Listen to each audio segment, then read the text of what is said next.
Magic is a word that encompasses a wide variety of topics, and it means vastly different things to different people. It typically defines behavior that is supernatural, often influenced by human will. In stories, magic is visibly real, with rules and spells that are concrete, constrained by tradition. Silent Hill is a series that is chock full of the supernatural. But magic as it's seen in most fiction is hard to define in this series.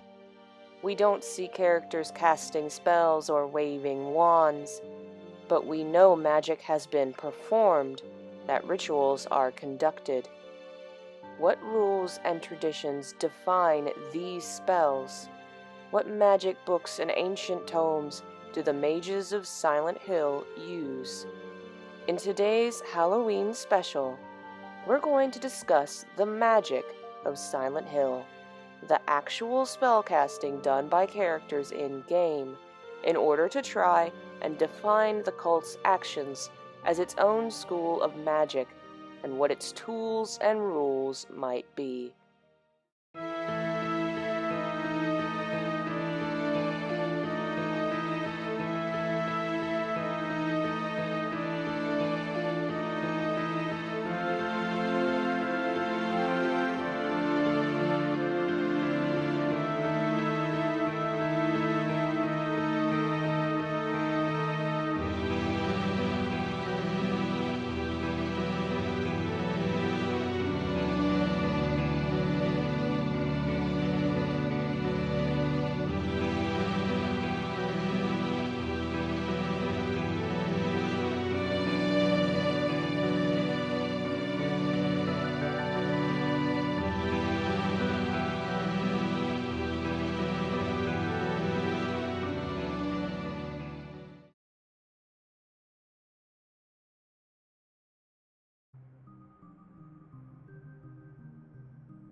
In the rebirth ending of Silent Hill 2, James makes the choice to try and resurrect his dead wife. The spell requires a few things, and those items, along with a few other details in Silent Hill 2, can tell us a lot about the spell he's crafting and the general magic of the town. To proceed, James has to have 4 items: the Crimson Ceremony and Lost Memories, both of which are books, and 2 more items called the White Chrism and the Obsidian Goblet. A chrism, otherwise known as myrrh, is a consecrated oil used in sacraments in many Christian denominations. It is the holy oil that is often seen being pressed into a believer's forehead. In Silent Hill, it's presumed through notes and a few clues that the White Chrism is made from White Claudia, the flower which is also used to make the drug PTV and the Aglaophotis. Speaking of, Aglaophotis is the name of a real flower. Well, not a real one, but a mythical flower mentioned in medieval manuscripts as being a type of peony that could defend against demons and witchcraft. White Claudia is a flower that grows along the water, whose seeds are hallucinogenic. The name Claudia comes from the Greek claudus, meaning crippled or lame, possibly implying that these seeds would make one physically weak or incapable of movement. The substances that White Claudia creates are all apparently magical and seem to protect against the other world. Aglaophotis protects Alessa and Heather from the town's god, and it's possible that years of taking PTV protected Lisa from becoming a monster as soon as the other nurses. Presumably, the liquid inside the White Chrism is also the same hallucinogenic liquid that protects against the darkness, and is used in the ceremony like the holy oil. A later note also says that during the ceremony, the whitest of wine is where it all begins. Perhaps the liquid is also drunk from the goblet. Speaking of the goblet, let's look at that next. It is specifically an obsidian goblet. Obsidian is a type of volcanic rock that has been used for centuries in the Americas. Pre-Spanish Mesoamerican cultures and Native American tribes made everything from tools and weapons to decorations and jewelry from the metal, and it was traded wildly across the country. Notice that around the stem of the goblet, there seems to be a snake circling towards the cup. The next item is Lost Memories. This green book seems to be a history of the town. It doesn't seem that magical or related to the occult, but there's another memo Maria can find in her section of game that's called Lost Memories. It has much more to do with the magic side of Silent Hill.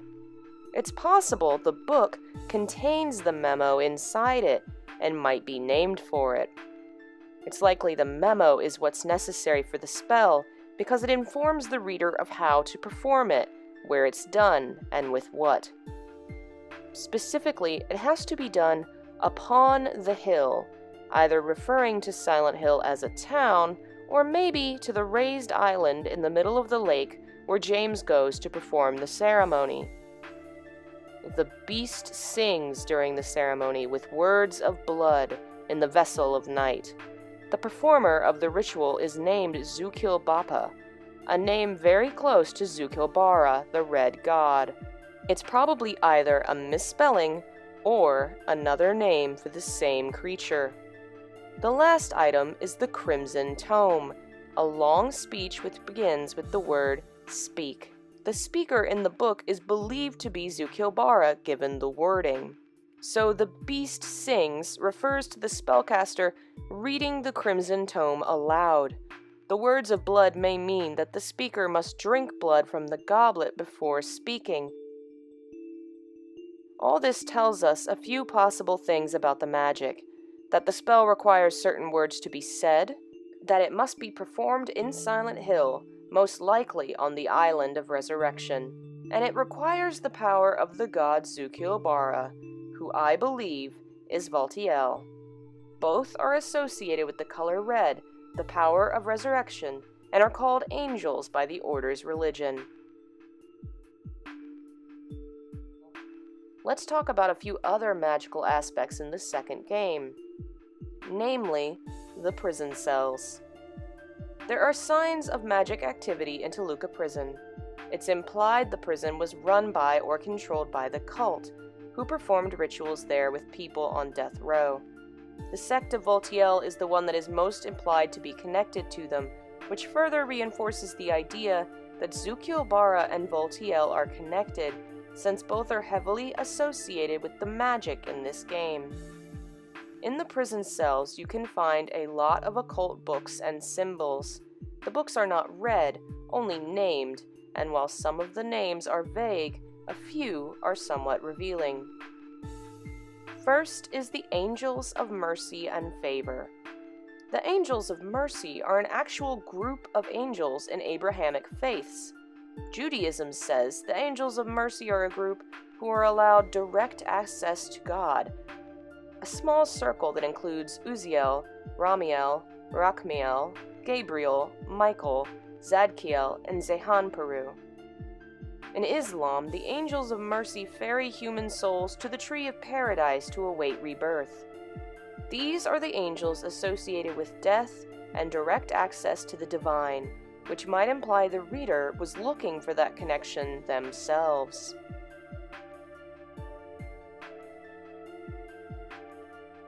Next is the Feast of the Succubi. Succubi is the plural of succubus, the name of a mythic female demon who snuck into men's dreams and forced themselves upon them. While today's idea imagines a beautiful seductress, they were originally terrifying, grotesque creatures who performed, well, nastier things than I want to talk about in this video. Two interesting things tie this book to the larger Silent Hill lore. One, the succubus has a male counterpart called the incubus, the name of the final boss of Silent Hill 1. The incubus would come into women's dreams and force them into sexual situations, and the incubus boss is a monster said to be born of Alessa's dreams while trapped with God inside her. The implications are horrifying, but I don't think it's meant to be literal.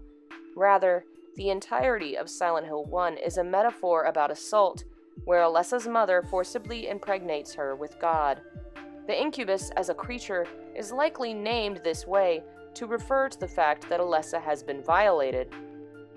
In all other aspects, the incubus resembles Baphomet, a demon. Historically, the Knights Templar were accused of worshipping Baphomet as a false idol, as well as homosexuality and heresy by King Philip in 1307. There's no way to know if any of that is true, but it is an early instance of the name appearing as that of a powerful demon. Back to the succubus. The second tie we have to the larger lore comes from Silent Hill 4. There's an item called the succubus talisman, which is used during a section of game to unlock the second set of other worlds. The image, especially from a distance, resembles the incubus. If you think about Henry and his role in the game, it's an interesting item to give him. Henry enters people's dreams trying to save them, and a succubus is also someone that enters other people's dreams, though for less noble reasons. Let's move on to our other books. There's the Tome of the Seer. A tome is usually a large scholarly book, sometimes part of a set.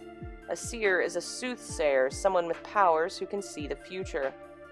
Then, there's the Manuscript of the Iron Rings. The word manuscript refers to something that is handwritten, not typed. Iron has long been associated with the occult, specifically as a material that is disliked by the supernatural and wards off demons and witches. The next book is the Chronicle of Agrippa, the only book titled with a person's name. There are a lot of historical Agrippas, but the one I think must be referenced here is Heinrich Cornelius Agrippa, the only one who was a medieval theologian and occult writer who wrote on demons and magic. All these books are about magic in some way, about its history, about protection against evil, about angels and resurrection, the future, and dreams. The picture it paints is of someone researching death, the possibilities of rebirth, and the consequences. All of these books can theoretically be tied into those themes in one way or another, which makes sense given the rebirth ending. These rooms also have magic signs in them. Sadly, I have had a hard time researching them, because I have a hard time seeing them. Even with the original extracted textures with extreme contrast is hard to interpret, but what I can see we'll talk about. The first room with magic signs has a large pentacle surrounded by other symbols, and what looks like Japanese writing spread across the background. These symbols are messy, dark, and hard to read. The pentacle is the symbol in the center, a 5-pointed star inside 2 circles. It is a magic symbol that is often the basis for other symbols. The 5 points of the star represent the elements and the spirit: earth, air, fire, water, and ether, a medieval word that means, well, that. In this context, it represents the spirit, the human soul. The circles and star represent unity, the unification of the physical and the spiritual. The other symbols are somewhat vague. On the top is what could be a Leviathan cross.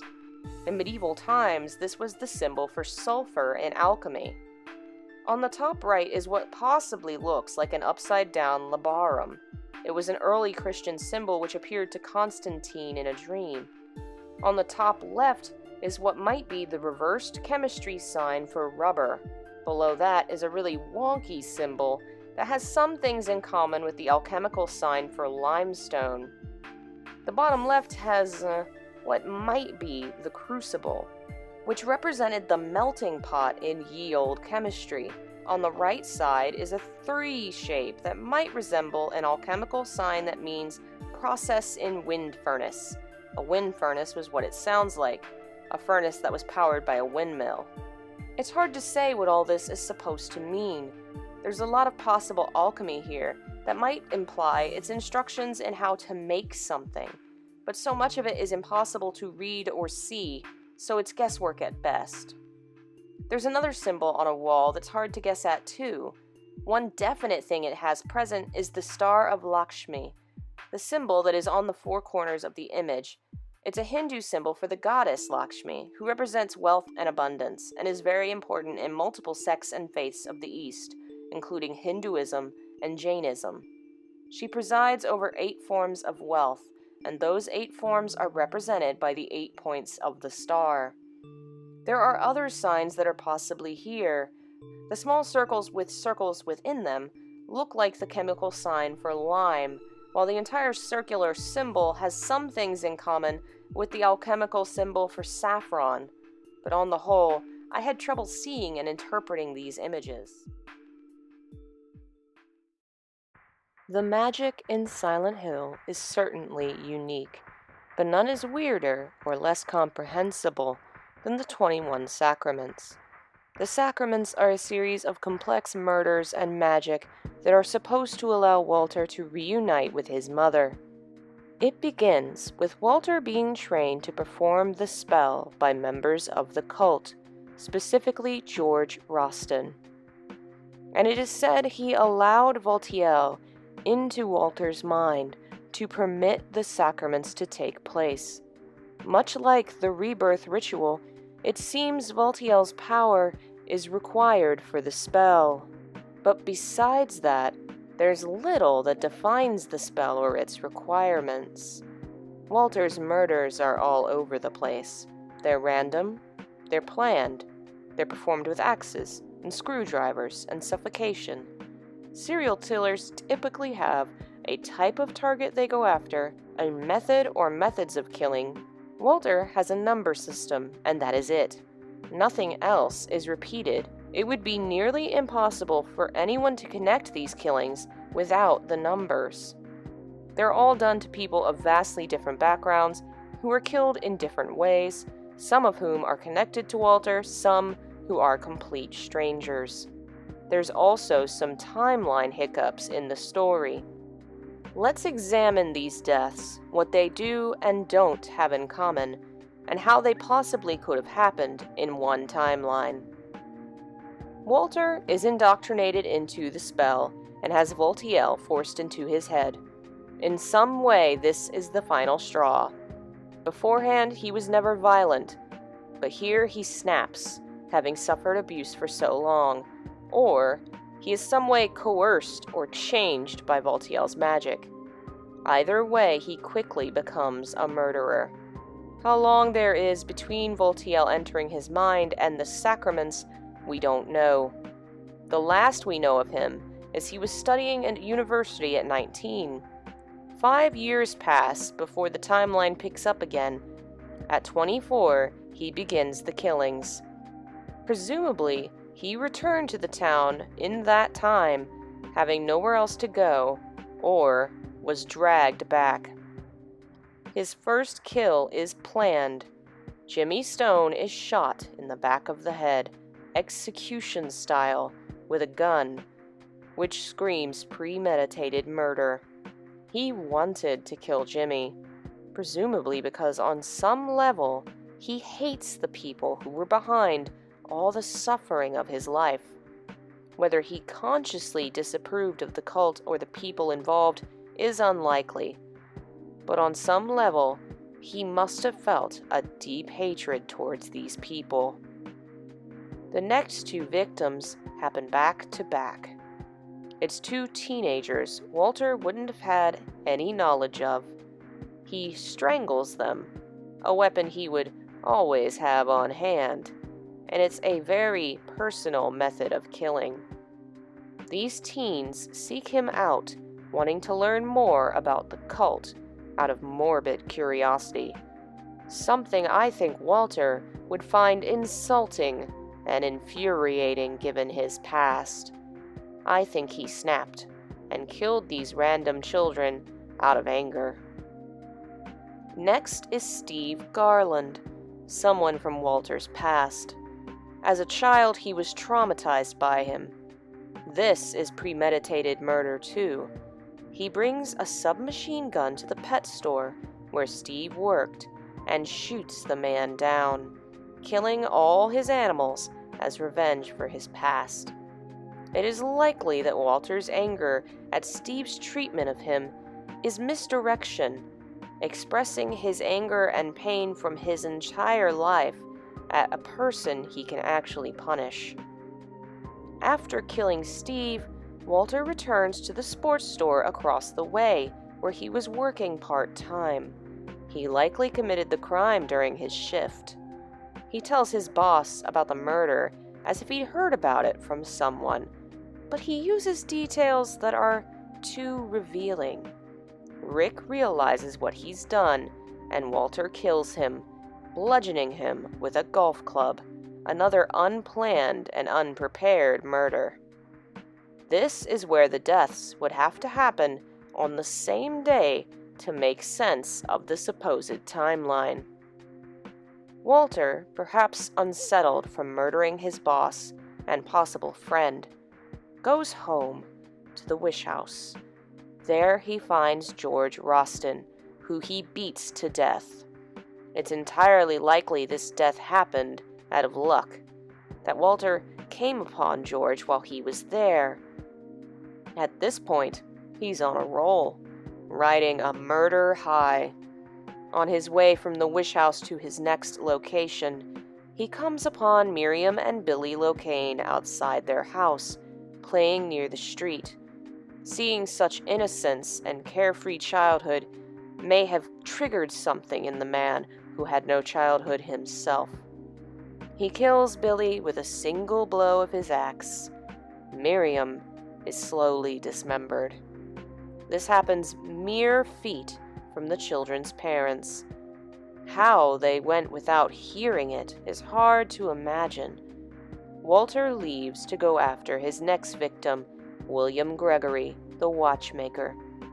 This victim is one I can't quite make sense of, because we don't know how Walter learns about him. You see, unlike the random victims, Walter is connected to William. Years ago, William received a mysterious broken watch from a stranger who never showed back up to get it. It's implied this man was Walter's father. It is possible Walter could have beaten this information out of George Roston, who might have known about Walter's past and his family through the cult. Otherwise, just randomly happening to kill the man who met your estranged father is too coincidental. Last is Eric Walsh, the bar owner. When he hears the sports store owner Rick has been killed, he closes his bar early. But when he goes home, he finds Walter there, and he's shot in the head. Possibly after killing the watchmaker, Walter returned the way he came and saw the bar near his job was closed, realized Eric would be home alone and vulnerable, and decided to take his 10th victim. It is a lot to do in 24 hours, but I suppose Walter could have been very busy. Otherwise, it makes no sense to say that the bartender would close his bar unless somehow the killings were very close to each other. With that, the 10 heart murders are done, and the ritual of the Holy Assumption may begin. In many ways, the Holy Assumption seems like a bastardization of the rebirth ritual. Both are based upon resurrection. Both call upon Evaltiel's power, and they use the same items. But there's a major difference. The rebirth focuses on how important it is to be upon the hill, in the right place. This ritual is not in Silent Hill or on the island. It is wrong. We end up with a broken spell, with a broken outcome. Walter is not resurrected.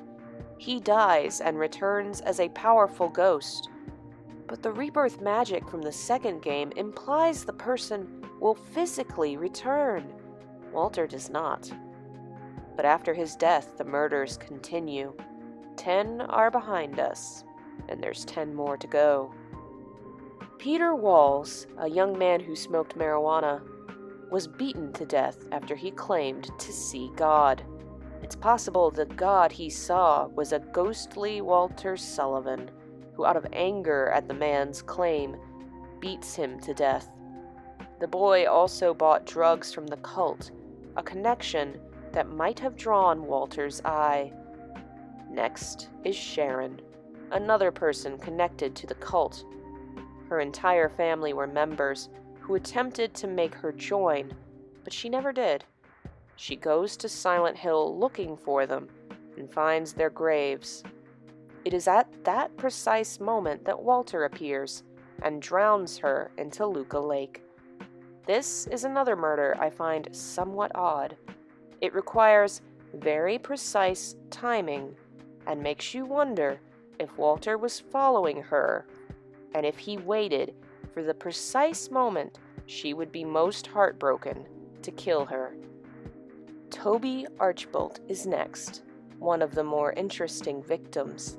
He is also a cult member from the Mother sect, who is said to have reopened the Wish House.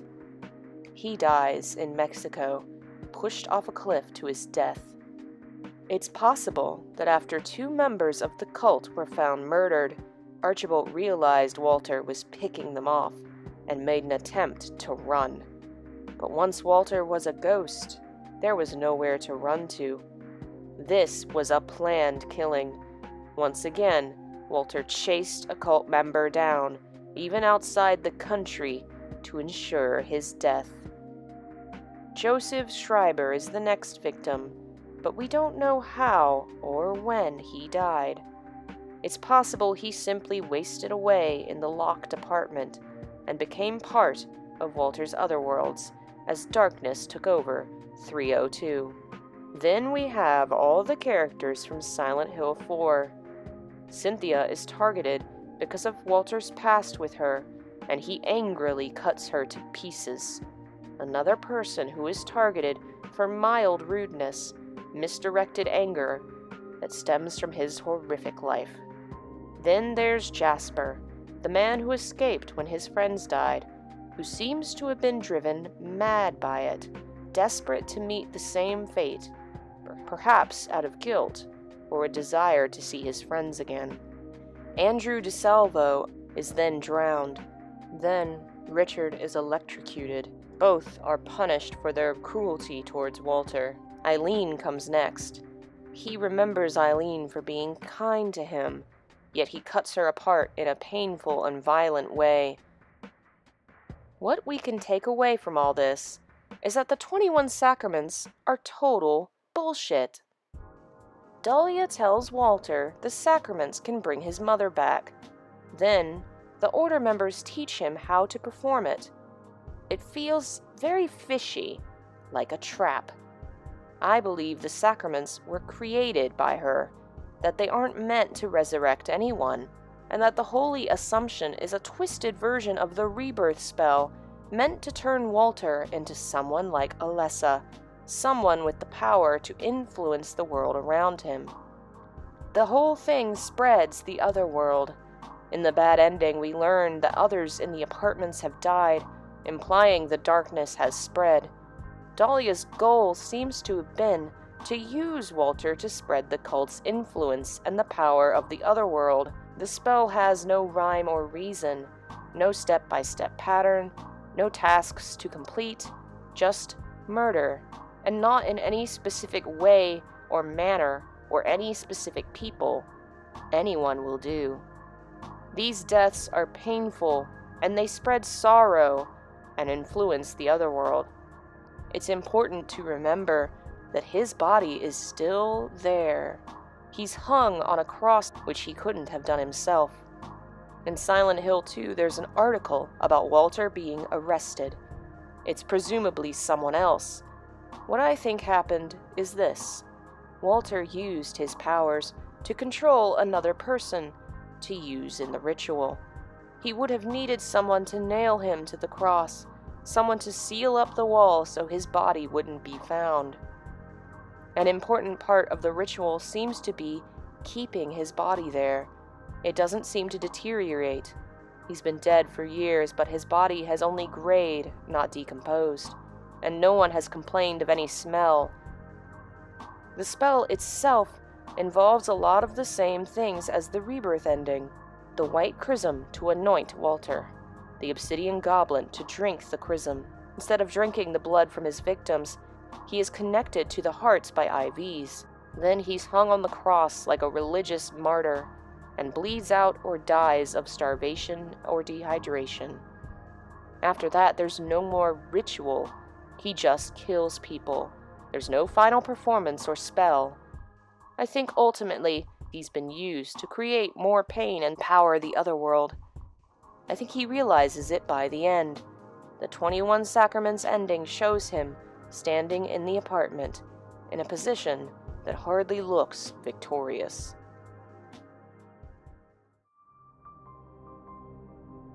There are plenty of other spells that we don't see much of on screen. For one, there's the magic that impregnates a person with God. We know this was done to Alessa by her own mother, and that it was prevented from completion when Alessa split her soul. What we see of the aftermath in Origins is a house fire, with Alessa's entire body burnt on the halo of the sun. The candles spread throughout the house might be the same holy candles used in Silent Hill 4.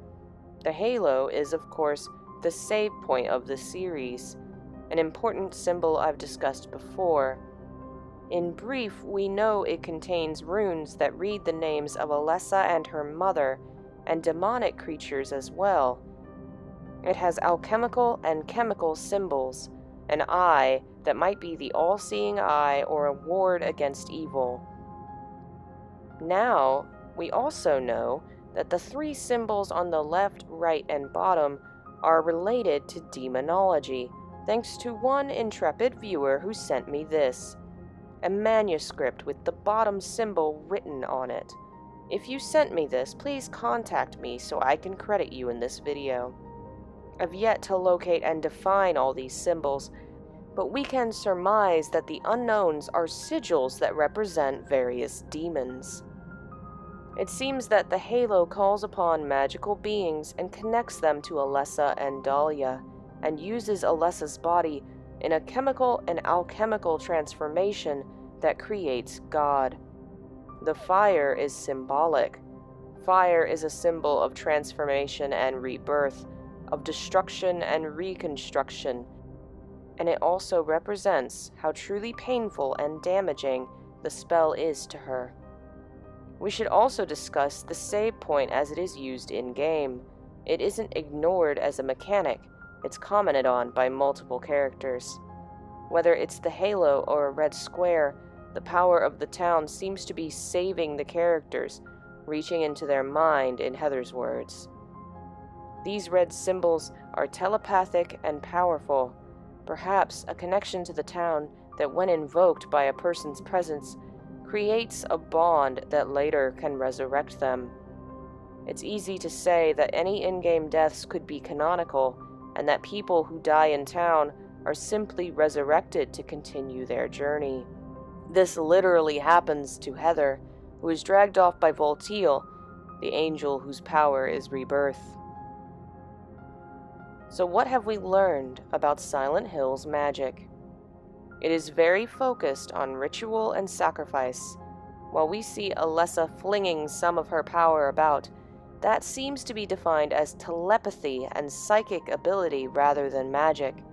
Silent Hill defines magic as a ritual, something performed. The only time a character simply says words that have an immediate effect is Silent Hill 3, when Heather says tu fui ego eris, and the monster instantly dies.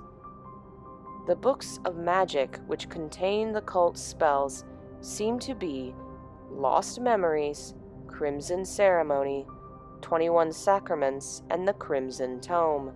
They aren't all related or used throughout the cult. The Crimson Tome is written by someone who disagrees with the 21 Sacraments, after all. The town's magic is rooted in alchemy, the forerunner of chemistry, which was used to try and change matter from one form to another. It makes sense because the cult is obsessed with the idea of rebirth, of being born again in a perfect paradise.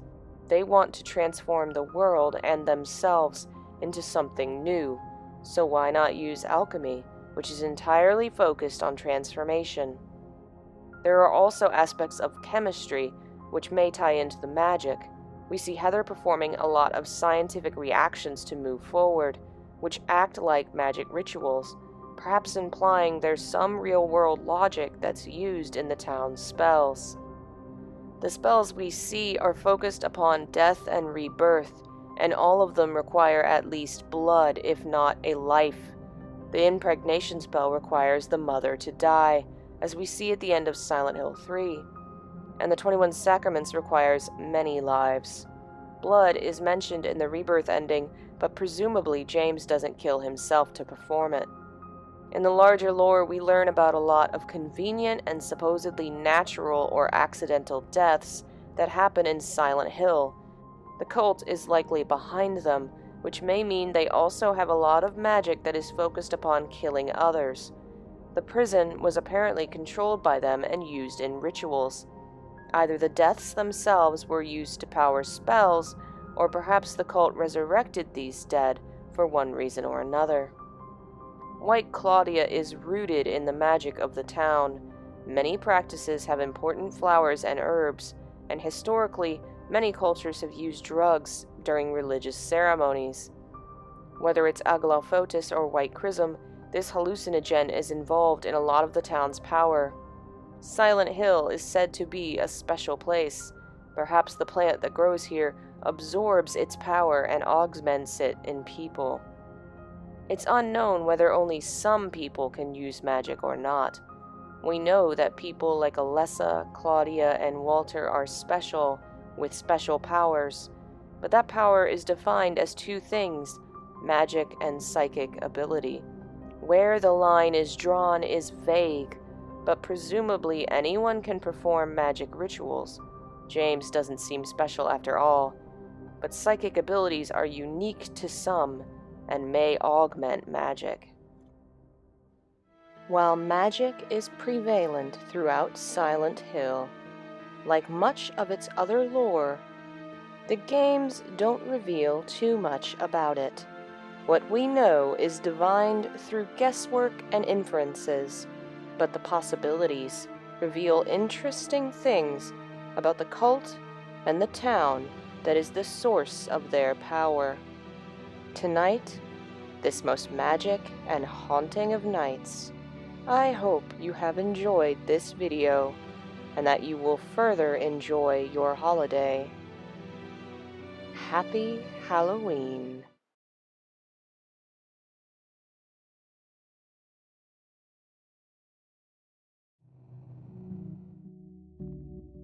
January 31st, 1999.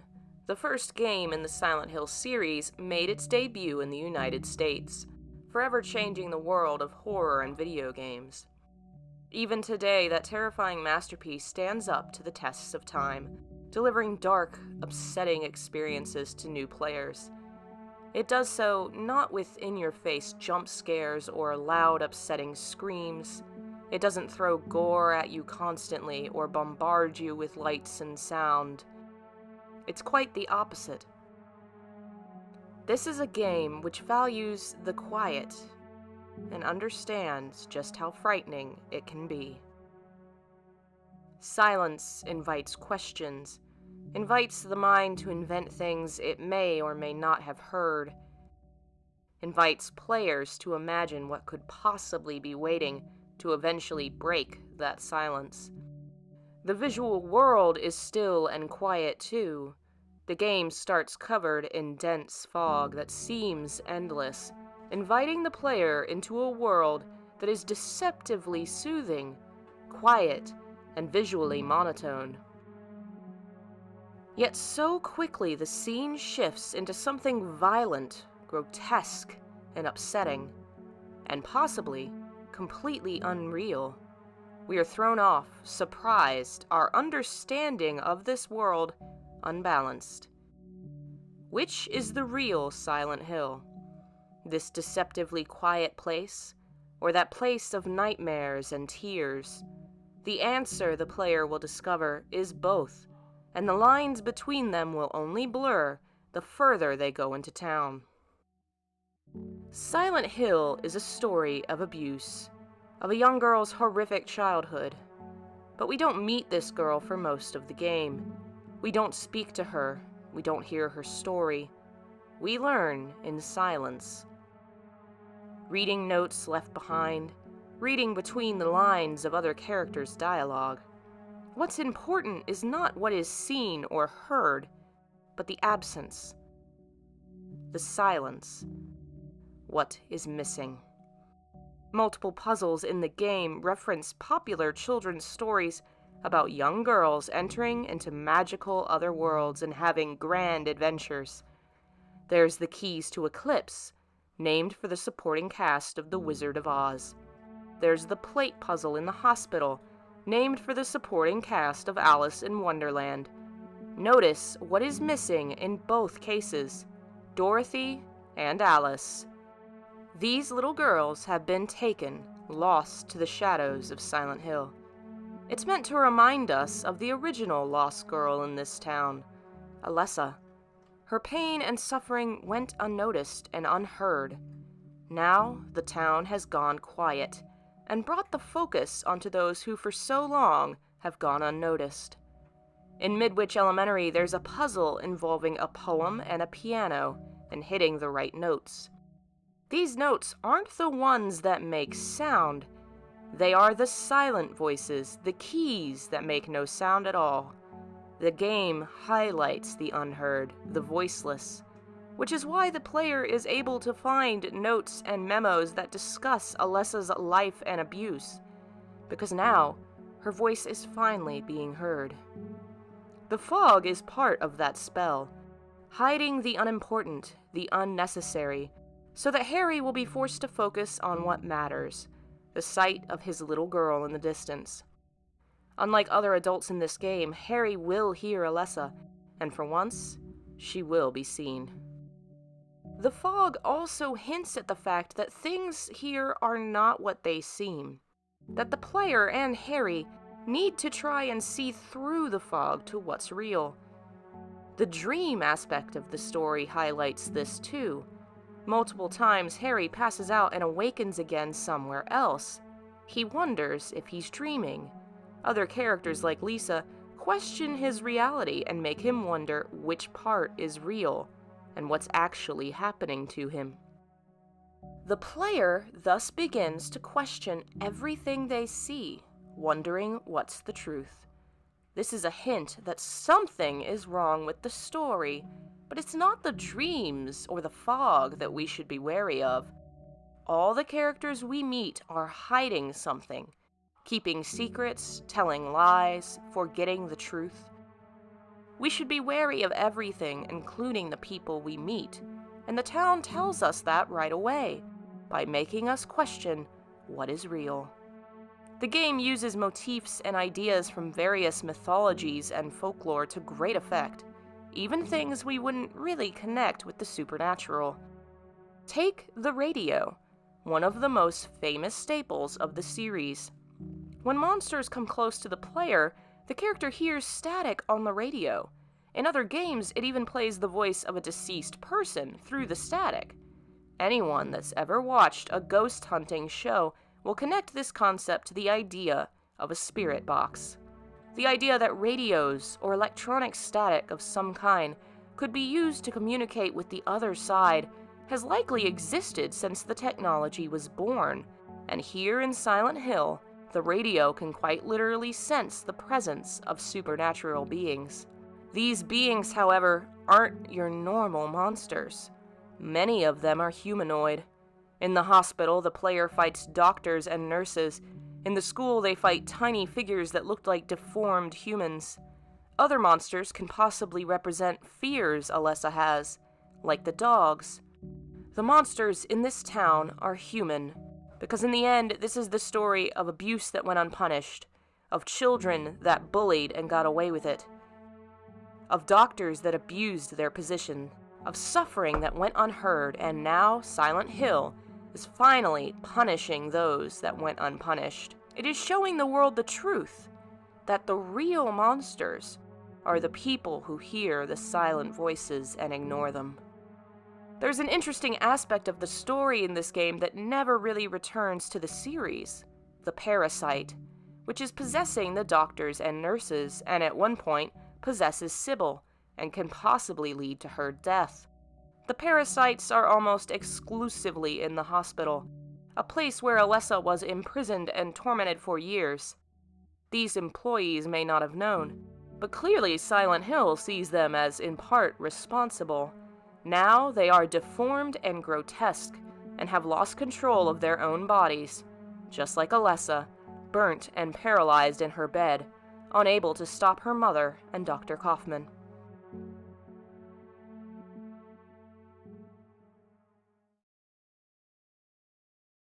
On January 21st, 1998, the game Resident Evil 2 was released to worldwide acclaim. It took the best aspects of the first game and perfected them, and a year later that same month, Silent Hill released in the US. It's truly unfortunate that while Resident Evil seems to be experiencing a renaissance, Silent Hill has fallen into decay. Silent Hills was canceled before it could really exist, and there's been no news from Konami about any other projects. The town seems to have become a victim of the curse it originally depicted: being silenced, being ignored. It's truly a shame, since the series has been very good for so long. Even the worst Silent Hill game is often better than many other horror games I've played. Except for Book of Memories. We don't talk about Book of Memories. I would love to see Silent Hill return. I'd love to see the old games ported to new systems or even redone like Resident Evil 2. I'd love to see new titles by new developers, Eastern or Western or otherwise. Anything is better than going quiet and being forgotten. Alessa's story shows us how much it hurts to be left behind in the darkness, and the stories that came later dealt with the same issues of abuse, death, suffering, and loss in mature and thoughtful ways. I know I wouldn't be who I am without these stories helping me through the darkest times of my life, and it's sad to think that won't happen anymore. I hope I'm wrong. I hope that someday soon the silence will end, that we'll hear good things coming from that little haunted American town of Silent Hill. Heather and Harry are father and daughter, and they seem to be incredibly close. Yet in the Silent Hill series, we only see the two on screen together once, in the moment they are parted forever. The one interaction we do see is a short, one-sided phone call, tragic in how ordinary it is. Neither of them have any idea that this is goodbye. The story of Silent Hill 3 is driven by Heather's love for her father, but without any interactions between the two, the story has to connect them emotionally in other ways. To do so, Silent Hill 3's gameplay and world design are modeled almost entirely after the first game, to reinforce the bond between Harry and Heather, to show that the daughter is now walking in the footsteps of her father. Where most Silent Hill games reuse certain plot tropes, items, and locations, few have so many things in common as 1 and 3 do. Both games include levels set in hospitals, and it's likely the only reason they aren't both in Alchemilla is because that would have required the team to model Alchemilla for the PS2. Instead, they used Brookhaven. But they did recreate the amusement park for Silent Hill 3, and Heather and Harry are the only people in the entire series to visit this location. It's also the last location they go to before entering Nowhere. They're the only characters to enter a mall as a level. Heather starts in one, and Harry has a short level in a mall, which leads him to fall into the basement and fight a strange-looking worm. Heather also descends below the mall to fight a worm-like creature. They also both travel through the sewers, which none of the other games in the original 4 use. The effect of having Heather pass through these same locations, even finding notes written by her father, reinforces the point of the narrative. This is Heather's journey into adulthood, and to do it, she's following in her father's footsteps. She's choosing, like him, to take a stand against evil in this world, even in the face of overwhelming odds. She's showing that she's far more like the man that adopted her than she is the demon inside her. The puzzles are similar too. Both characters perform chemistry at various points in their games. Harry dissolves the old man's hand with chemicals. Heather mixes them to defeat the bugs in the hallway. Both use fire to open the way forward. Harry burns some old vines off a grate. Heather creates a fire that destroys a painting over a door. And the last puzzle in both games involves finding 5 items to unlock the door in nowhere. For Harry, it's 5 random magical objects. For Heather, it's 5 tarot cards. Both are related to magic and the occult. Both are in sets of 5, and both are used to unlock the same door inside Alessa's room, leading to the final confrontation. Heather defeats a monstrous creature by reading words aloud, but this happens after she reads a fairy tale style story that tells her what she needs to do. Harry also defeats a boss by reading a fairy tale that instructs him how to do it. Both games also have split head bosses, the split worm in 3 and the split head in 1. These are the only games in the series that use fainting as a plot device. Harry often faints and reawakens in a new place, or in an otherworld version of the same location. He's clearly affected by the transitions, having headaches at various points in the game. Heather, too, faints because of the transformation, which are implied to be like contractions related to the monstrous baby inside her. She even hears her father's voice during one fainting spell. These two are the only ones who do this, and the only characters to show pain during an otherworld transition, implying there's a physical connection between them and the otherworld. Heather's is obvious, but Harry's is far more ambiguous. Possibly his emotional bond with Cheryl has him feeling her sympathetic pain. More similarities. Both games focus on the Seal of Metatron as a plot point, and it's rarely mentioned in the series again. Both have monsters that can auto-kill them unless you have a specific item to stop them. The focus on Alglophotis is a plot device that drastically changes the end of the game. Both have climactic battles on a carousel, both fight a form of God as the final boss, and both face the same types of characters during the story. The first is the Holy Woman. Silent Hill 1 has Dahlia, Silent Hill 3 has Claudia. Visibly, they're very similar. They're both barefoot, wearing drab religious outfits, and they speak ominously and mysteriously. They have the same goals, to allow for the birth of God. The second is the self-centered man, Kaufman and Vincent. Both of them assist the main character, but only to fuel their own goals, and ultimately, their selfish behavior leads to their deaths. In some ways, you could also compare Douglas to Sybil, as both are characters who want to help the hero succeed, and who might be killed depending on the end of the game. But what is the point of these myriad similarities? Why are these games so similar? For one, Silent Hill 3 is a direct sequel to the first game, so it's important that they have some similarities to connect them. But it also has a narrative point. The first game showed us Harry valuing his daughter as a person, not as a thing or a monster with magic powers. He saw Alessa and Cheryl as people, which allowed Alessa the chance to be reborn, and he raised Heather, and clearly saw her as her own person and loved her, rather than seeing her as a possible threat or a monster. But in 3, Harry is gone and Heather is alone, which means it's now up to her as to what to do about the cult. As she moves forward, taking the same path her father did, she remembers more of the past and the cult's desires. Now she has to decide who she wants to be, the person her father raised her to be, or the person Claudia and the cult want her to be.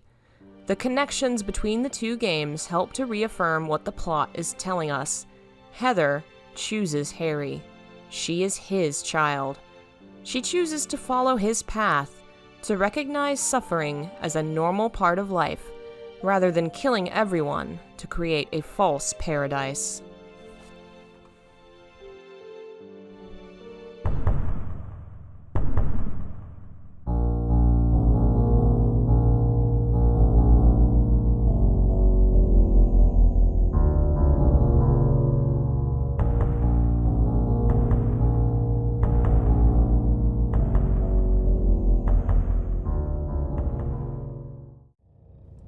The concept of the ladder as a path to the divine is one of the oldest metaphors in the world. You find it in the biblical tales of Babel and Jacob's ladder. The stories vary, but the meaning was the same. Ascension was associated with heaven, and descent with something worse. It persists in modern storytelling in the way writers use the image of the staircase in much the same way. Up leads to paradise, down goes to hell.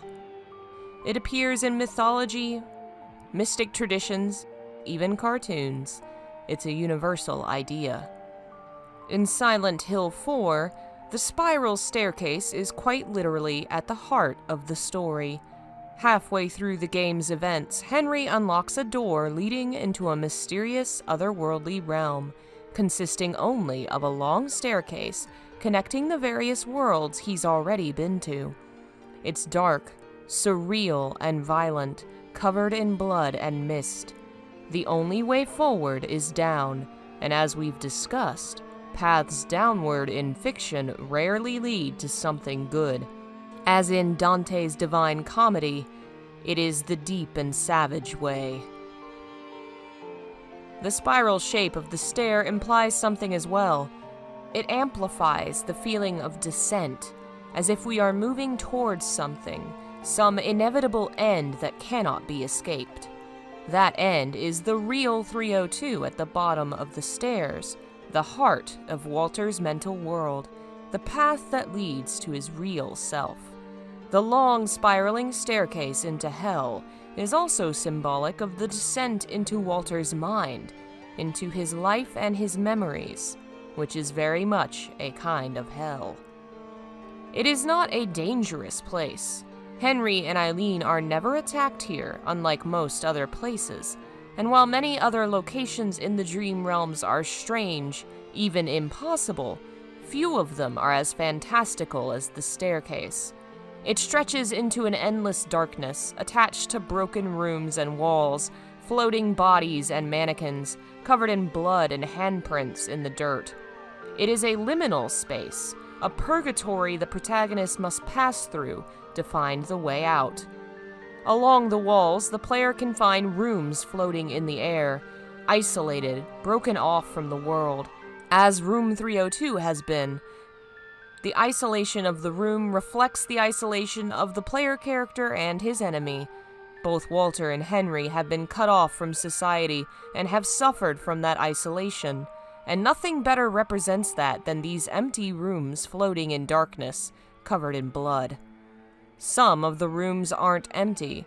There's a room with a bloody operating table, another with an IV, continuing the medical theme that permeates the game. Many of them have doors and toilets, including a room with a large deformed body holding an infant, sitting between two toilets, attempting to breastfeed. It's clearly a naked body with a blackened, ruined face, and blood marking the genitals and the floor.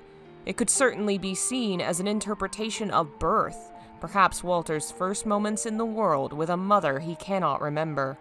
It's a horrid way to imagine being born, in a dirty bathroom with hooks hanging from the ceiling in an ominous fashion. There are a lot of bodies, some of deformed humans, others of mannequins of various kinds. They are most often tied up and twisted into painful shapes, their faces deformed or covered by masks, hanging in the air or floating in cages. Many of them are feminine, but not all. There's even a sheep in one room, between two bodies hanging by their arms. The female bodies have a heavy focus on the breasts. Often their arms are bound behind them, pushing the bust forward. This example is hung and bound in a cage, stabbed multiple times in the torso, and faceless. Another is hanging upside down on a variation of a cross in a sexual pose, chains hanging from the ceiling.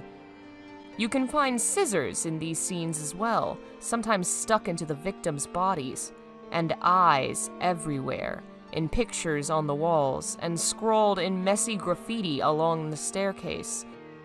There are other picture frames which contain tormented bodies in them, limbs stretching outside the frame as if trying to escape a prison cell. One room contains a mannequin that appears to be a toddler, lifting its arms to protect its face. Nearly all of these rooms are dimly lit save one, a room with a particularly masculine figure, larger than the rest, with two pairs of wings stretching from his back. He stands in the center of the room, with two smaller mannequins bowing to him on their knees. The light in this room is far brighter and originates from the angel's head. There's a lot happening in the stairwell descent. So many rooms with so many symbols, individual displays of absolute horror. The self-contained rooms act like a metaphor for memory. As we are in Walter's head descending into his past, the rooms float outside the stairs like displays at a museum, allowing the player a glimpse into Walter's past and his psyche. These terrible scenes clearly convey his trauma and violent tendencies. We see more clearly how his feelings for women manifest. The female figures are all bound in very sexual positions, like this figure pierced by rope pulled towards the ceiling. Many of the rope bindings resemble kinbaku, known as shibari in the West, a type of Japanese bondage used in sexual activities in a similar vein as BDSM. These female figures are bound and caged in painful ways, many of them stabbed. The anger and obsession, the relationship between desire and hate in Walter's mind is made very clear. We also see things that could hint at his past. The mother giving birth in a bathroom, the child flinching. Every human-shaped being in the stairwell is faceless, most of them caged and bound, perhaps reflecting Walter's hatred for people in general, a feeling of being trapped by the order and suffering, or both. There is a lot of violence, as Walter's life was violent, and he has learned to associate harm with divine retribution and redemption. A trail of blood travels through most of the stairwell, leading Henry down towards the room where he'll find the real Walter, a symbolic image of the blood on Walter's hands. There's darkness all around, choking you, blocking the path forward. The same kind of suffocating darkness that has filled Walter's life with suffering. The hands on the walls, the eyes always watching. The staircase gives off a similar feeling as the water prison, and it's no coincidence both are spiraling in nature. This is the water prison, manifest in Walter's mind, a self-inflicted cage created by the trauma he suffered at the Order's hands. Their influence is clear everywhere. The halo of the sun appears on many of the doors and on the holes leading into the other worlds. There's plenty of religious imagery. The angel is the most obvious one, a giant masculine figure shining with light, flanked by two smaller supplicants. It's a twist on the mythos of the cult, since the only named holy figure is the goddess. And it doesn't match up with Walter's own internal mythos and worship of his mother. It is one of the few times we possibly see how he sees himself as a martyr. Remember that at the bottom of these stairs, Walter's real body is hiding, a corpse that is nailed to a cross, covered with feathers as if he has wings. Walter is the male angel, shining with light, finally loved by his faithful followers. In essence, he is trying to become this holy man. He even dies and is risen again. This angel is one with multiple wings. In the tradition of angelology, only the highest of angels had more than a single pair. The cherubim were depicted with 4, seraphim with 6. For context, among the seraphim are some of Abrahamic faith's most famous figures: Michael, Gabriel, and Lucifer. The sheep ties into this image of the religious martyr as well.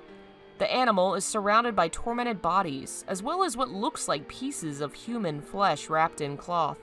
It may be an umbilical cord, the symbol of his lost bond with his mother, which is perhaps why it's bound up and bloodied. The sheep is itself a peaceful creature, associated with figures like Jesus, the Lamb of God. But it was also a sacrificial lamb, a creature killed to please God.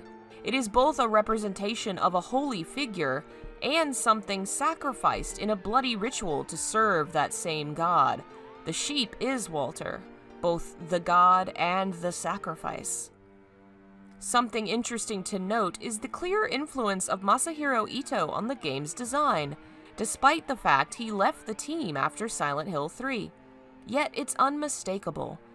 Looking at Ito-san's art, he is a person that focuses heavily on sexual imagery, bondage, entrapment, and masks, even in his own personal works. He likes to draw figures with deformed or hidden faces, figures in ropes and behind bars. This mannequin in particular resembles a drawing Ito-san drew in 2006. It's interesting to think that perhaps his guidance informed the team long after he left. The last piece of imagery to discuss in the stairwell is one that cannot be seen in the game. Outside of view, hidden beneath the stairs, there is a giant moth floating in the darkness by one of the holes. It is fascinating that this huge creation isn't seen in the game, and makes one wonder if the team had other plans for it that had to be cut for time. In Japan, the moth is often a symbol that represents the human soul, often after they've died, and more specifically, Silent Hill has associated the moth image with Alessa, the cult's first major victim. There's so much detail in this small location, this liminal space connecting the larger portions of the game. There are greatly detailed pieces that are barely seen, and models that appear to be used only once in the game. There's so much clear thought and detail here that perhaps more than anywhere else gives us a glimpse at the talent and forethought behind Silent Hill 4 and what the team may have been working towards when the project was cut short.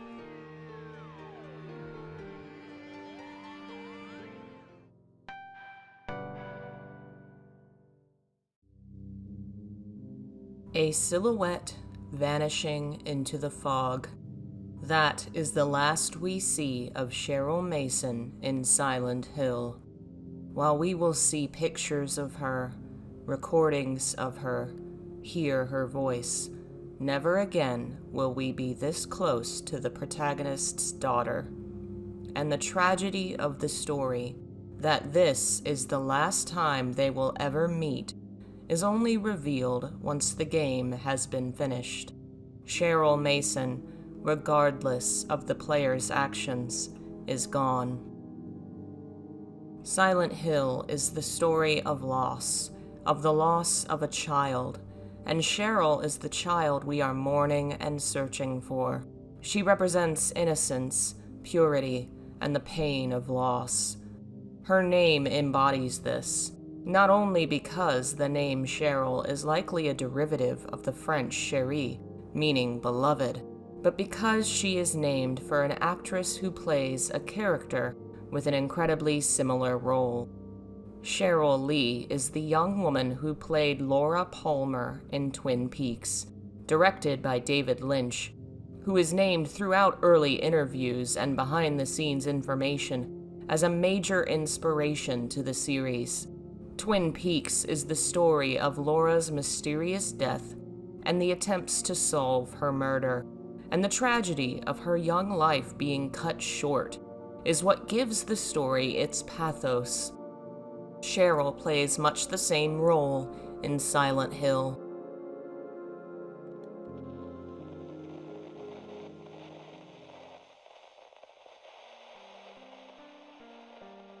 Her clothes are light and innocent, the same color scheme as Alessa's, red, blue, and white, done in paler tones and childish patterns.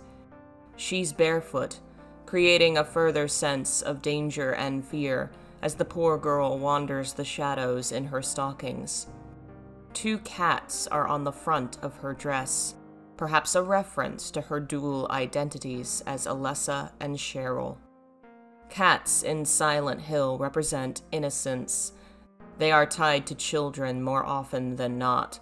Cheryl in the first game, Laura in the second. In the West, cats have a bad reputation as symbols of evil, but in the East, and Japan especially, cats are symbols of luck and fortune. The cat as a symbol of innocence makes sense in this context, which makes what happens to cats in this game take on a far darker connotation. The only living, normal animal Harry meets is a cat in a locker. He sets it free, only to hear a terrible screech when it runs into the hallway. A monster will appear when Harry enters the hall, one that wasn't there before. In the other world, he'll find the locker the cat was in soaked in blood. It's a terrible fate, one that we don't see, but that is heavily implied. Just as Cheryl's fate isn't really seen, but her vanishing tells us all we need to know. Eventually, Harry and the player realize she's never coming back. The cat represents Cheryl, as well as being a reference to the film Alien, in which a similar scene occurs where the team fears a monster is about to attack in the locker room, only for a cat to pop out. Other media property tie-ins are connected to Cheryl. The character reel at the end of the game has Cheryl sticking her tongue out, similar to an image from Trainspotting, a dark British comedy about poverty and drug addiction. The character, Diane, is an underage girl who blackmails the lead into a romantic relationship, a connection that might tie into the dark original idea the team had for Cheryl and Harry when they were named for the lead characters of Lolita. Another real-world reference is to this image, Christina's World. The painting, and the house it is based on, is the reference used to create the Gillespie house in Silent Hill. Team Silent wanted to create a real-world small American town feeling for the game, and the Olsen house is one of the most famous American homes, made so by Andrew Wyeth's painting. He was neighbors with the painting's subject, Christina, a young disabled woman who could not walk. The house was her world, in his words, and the painting seems to portray something solemn and severe in the way she's gazing off at the distant home, how lonely and empty it is. And Cheryl takes on the role of Christina in the cover of the Japanese Silent Hill Perfect Guide, which reimagines Christina's world with Cheryl and the Gillespie house. Cheryl and her counterpart Alessa are also stuck in a small world, trapped by their circumstances, the house representing that confinement.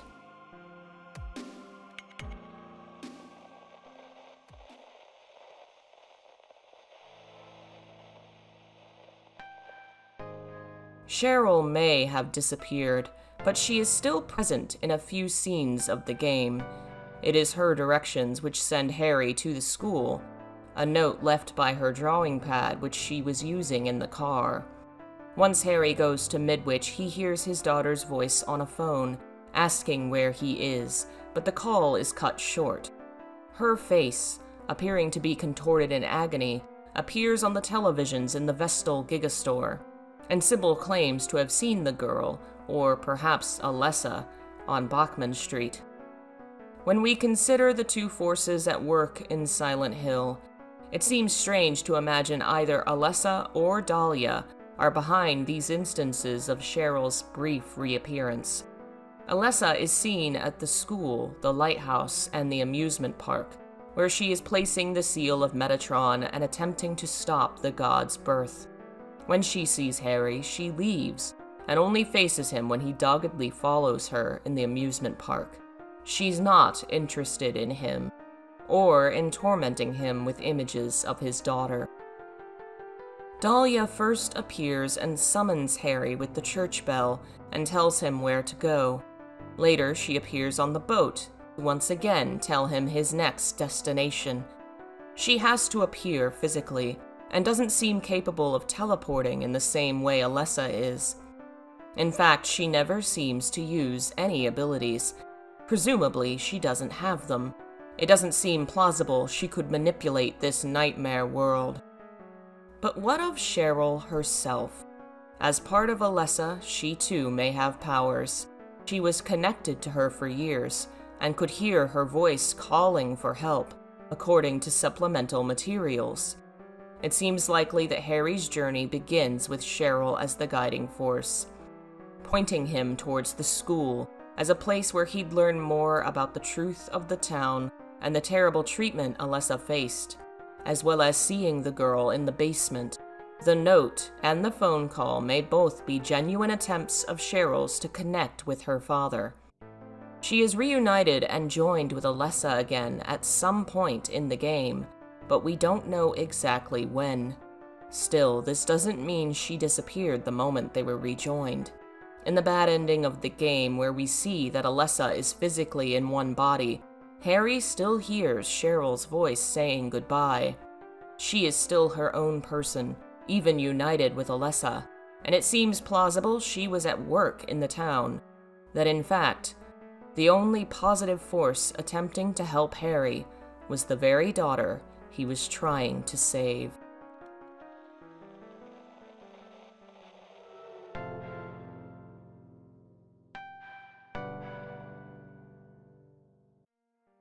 For many years, Silent Hill Origins was the only main Silent Hill title I had never finished. There were a few reasons for this. I owned the game on PlayStation 2 when it was originally a PSP title, and I had a lot of trouble with the gameplay. I was constantly stuck. But truthfully, if I'd wanted to, I could have kept pushing through, but I never felt the drive. I had fallen prey to the idea it was a bad game, because for a long while that was the dominant idea in the West, and even when I had, for years, been a defender of the Western games, Origins continued to be the black sheep I never really paid attention to. In over 90 episodes, I have touched upon the title once, and it's never had its own episode. Now, having finished it for the first time, I have a far better appreciation for the game, both its strengths and flaws. And yes, the reason many Western fans don't like the game is valid. The way the game attempts to shoehorn itself into the first game's plot is clumsy. A whole video will have to be done to discuss the history and the reasons why this occurred and why it went so poorly. But this is about the game's strengths. How Silent Hill Origins as an experience is unique among the series, save for one other title. Silent Hill Homecoming is also unique in a similar way, which I've touched upon before. Both games have a sense of realism, of culture and community that is American, in a way none of the other games do, and that is a strength, as it gives the games a unique atmosphere the other titles don't have. That's not to say it's a weakness to not have this atmosphere. The original games have the opposite effect. Being made by Japanese people, creating a story about a Western town, the early titles have an alienating, inhuman feeling to them, like we've fallen down a well into a world that is almost right, but not quite. The characters have no traits, no aspects or appearances that could place them in the United States. Nothing that really grounds them as American people. I could not tell you if Henry was born in the North or South. I couldn't tell you if Heather grew up on the coast or inland, but I could tell you quite a lot about Travis Grady.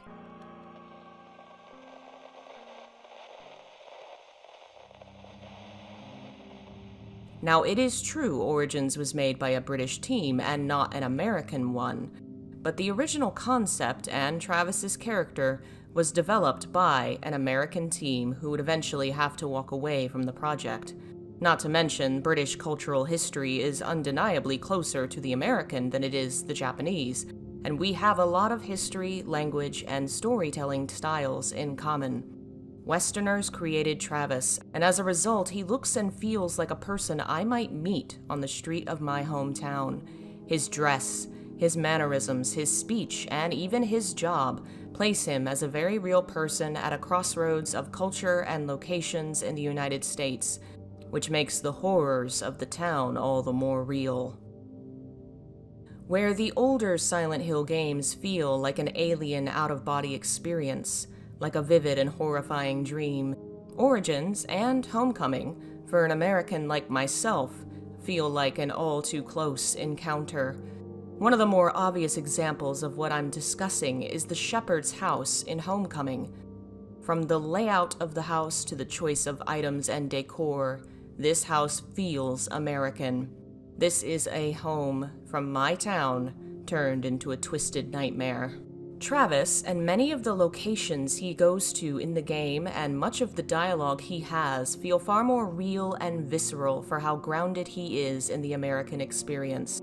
His dialogue with his mother and father has language choices and styles of speech that mirror the lived experiences of people from this area.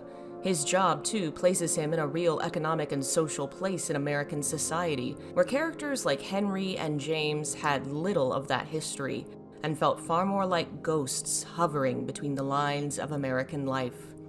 The locations feel more familiar as well. A sense of recognition while walking into a twisted nightmare feels wrong, yet it happens time and again in Origins. The Riverside Motel has the classic layout of your typical just-off-the-highway American motel, and the Artaud Theater resembles small local theaters I've spent many a night at.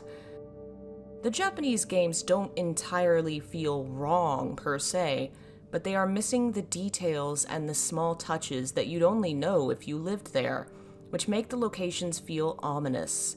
It's the difference between seeing an American in a film say, "How is everyone doing?" and an American saying, "How y'all doing?" Both are right, but one feels far more uniquely American.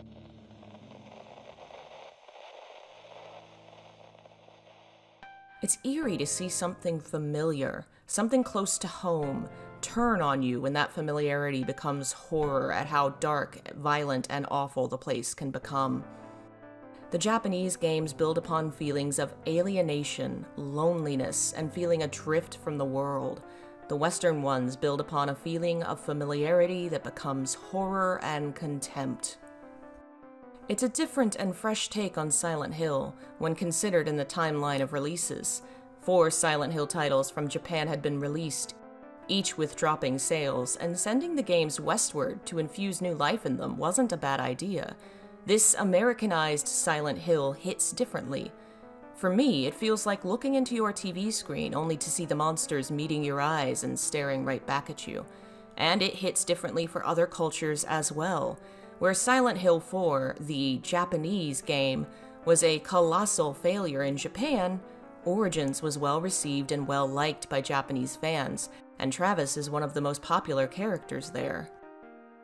Origins has its flaws, most of which stem from poor management, budget cuts, Konami's decisions, and ultimately, the choice to have one of the first Western projects be associated with the greatest horror game of all time, forcing it to constantly be compared with its older, more popular big brother, standing in its shadow instead of letting the project stand on its own. Origins, as an American horror experience about a truck driver and possible serial killer coming to Silent Hill, might have been my favorite game in the whole series. But in spite of those flaws and the troubled history, what we do have is a fascinating experiment, and a great example of how the creativity of multiple cultures can collide and create fascinating tapestries. How a Japanese development team can create a concept based on American culture, and other teams from other cultures build upon it later, creating layers of context and meaning. I honestly hope, if we do see more Silent Hill in the future, that we receive both Japanese-developed titles and titles from other cultures. It's good for creativity to vary the people, cultures, and styles brought to the table, and it's good for Silent Hill for multiple viewpoints to be given a chance to shine. Origins, a blend of American and British experiences and artistic styles, creates a beautiful and haunting story, which may stumble at times, but nevertheless is something quite unlike any other horror game you can find. After all, what other game lets you play as a truck driver? Thank you for listening to this week's Silent Hill Symbolism. It's been a bit of a rough month, but I hope to get back on track soon. If you like my work and you'd like to support it, please consider becoming a member through Patreon or YouTube, or you can buy my books to read more about my research. Thanks for listening. I'll see you all next time.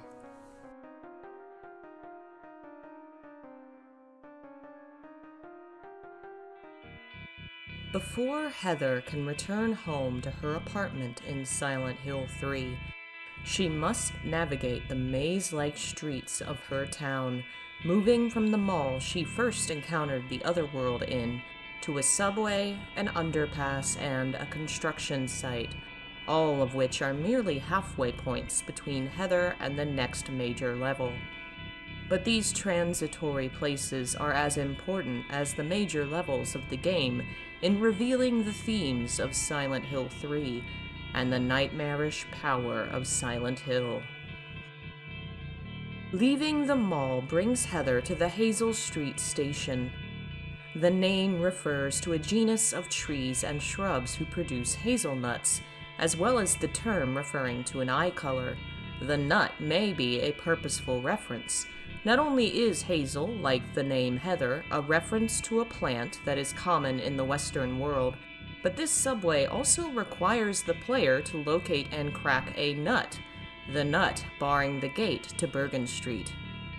Bergen Street is a reference as well, being the same name as a subway in the film Jacob's Ladder, an inspiration for the series and Ito Masahiro's favorite film.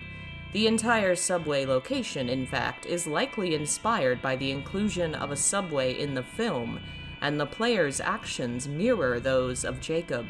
He enters the subway and finds Bergen Street locked off, but eventually makes his way onto the subway car, where he sees strange, impossible things, before finally departing and going home.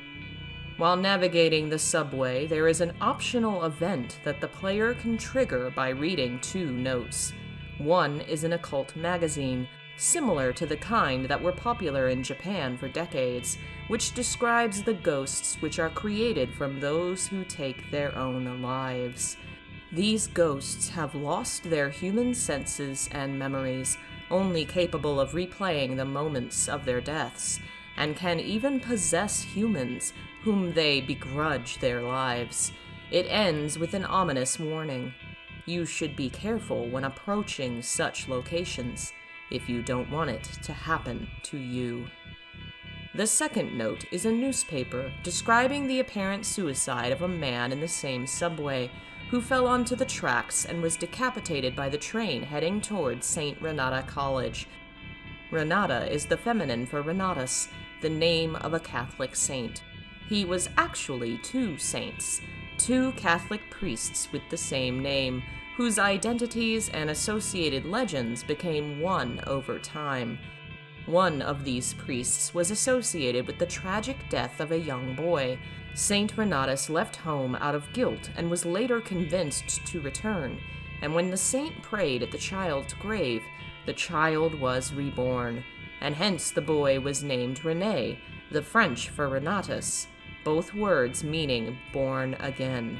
The saint is not only 2 people in one, but he is also associated with dying and being reborn, and the name in the newspaper being changed to the feminine makes it starkly clear this is a reference to Heather.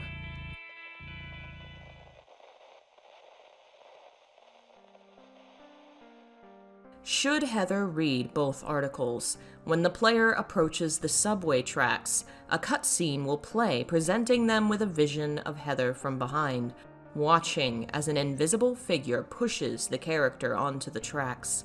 If they aren't quick to climb back up out of the way, Heather will die. What was mentioned in the article becomes real, and it isn't the last time such a thing will happen. When the train finally arrives, Heather boards it to find only monsters awaiting her. When she departs, she's still not home. She must first navigate the underpass, the sewer system that helps her bypass the blockades cutting off the city streets. There are a few offices in the area for employees of the city, and exploring them reveals that something terrible has happened here only recently. A note found in the office near the end of the level reveals there's a monster in the water. Written by one of the workers, it reveals that 2 others have already died due to this creature. The man writing says he never should have doubted the old urban legend about alligators in the sewers. The note warns Heather that something is waiting ahead to take her life, and the player is meant to find the hairdryer and use it to shock the creature to death. The monster is revealed to be a long tentacle which unravels when it dies. It may be related to the slurper creatures, which appear for the first time in the sewers. They don't attack Heather yet. One of them appears beneath the bridge leading to the monster, and then disappears after the player passes through. The close appearance might mean the monsters are similar, and they do seem to have similar themes. The long tentacle, existing underwater, resembles an umbilical cord in amniotic fluid, and the slurper, a creature with a long pig-like nose that walks on 4 legs, is similar to a Japanese demon called the Kekai or Sankai. They are monsters created from childbirth, resembling monkeys covered in blood and amniotic fluid. During childbirth, this monster may be born instead of a human, and if it escapes capture, it will burrow under the house and move beneath the floorboards before coming up out of the floor and into their own mother, devouring her. The physical movements of the slurper and their close proximity to the floor bring the Kekai to mind. The appearance of the sewer monster and the appearance of the subway ghost both reveal something of interest in how Silent Hill works, how its powers manifest. Both of them are examples of how belief creates reality in Silent Hill. In the subway, Heather is in no danger at all if she does not read both the newspaper and the magazine. The newspaper tells her the subway is a place where someone died. The magazine tells her that places of death and suicide can be dangerous. These 2 thoughts become a belief, the potential for such a thing to be real, because she's already seen such impossible things already. Half believing it, Heather enters the subway and finds herself attacked by the manifestation of her own fear. In the underpass, the note from the employee reveals that 2 others died to the monster first, and that the writer did not previously believe in any urban myths about monsters in the sewers, implying that his co-workers did believe, and were thus attacked by what they conceived to be true. Having seen his friends die, the 3rd man comes to believe as well, and is subsequently killed. Their belief in an urban myth, in a creature in the sewers, creates the creature.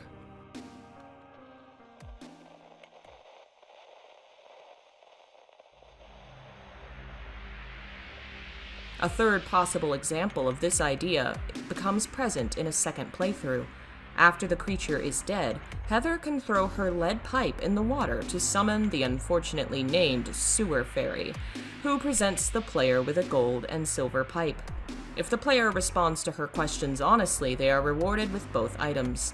This short event is a reference to an old folktale, told in various forms in countries around the world, including a version in Aesop's Fables called The Honest Woodcutter. Once again, a well-known myth or story becomes real, possibly because Heather had heard of it and had it in mind when she threw her weapon into the water. A final possible reference to a story made real is in the last of the transitory levels, the construction site, a short level that connects the underpass to the hilltop center. While exploring, Heather can find a half-buried body in a wall, revealed by hitting the wall with her weapon. All that's visible are the lower legs of a corpse. Examining it, Heather references Edgar Allan Poe's The Black Cat, the story of a man who murders his wife and buries her body in a wall. Is it merely a similar situation that reminds Heather of the story? Or did knowing of the story and remembering it bring it into the real world?